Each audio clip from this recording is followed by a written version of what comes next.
Сега ще ви покажа измамата с циганите, как ги продават от скъпите боклуци, които всъщност пропускат токсини. Ето вижте стария ми тиган, който трябваше да сменя, защото започна да се лющи.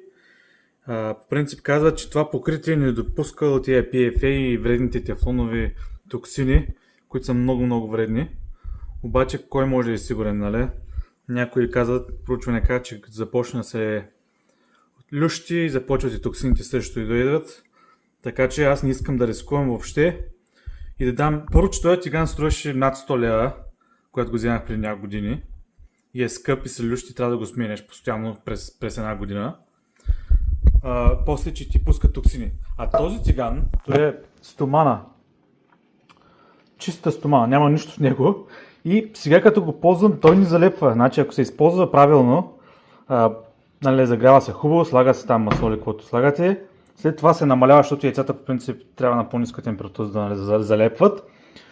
Не ми залепва тигана, не знам аз как може толкова време съм бил с този боклук. След като този е много по-ефтин, то се е 40 лева. 40 нещо от Икеа го взимах.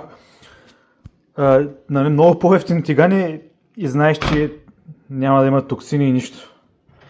Също си взех и тенджерки, които са също стоманени. Всичко ми е стомана вече, никакви боклуци в къщи.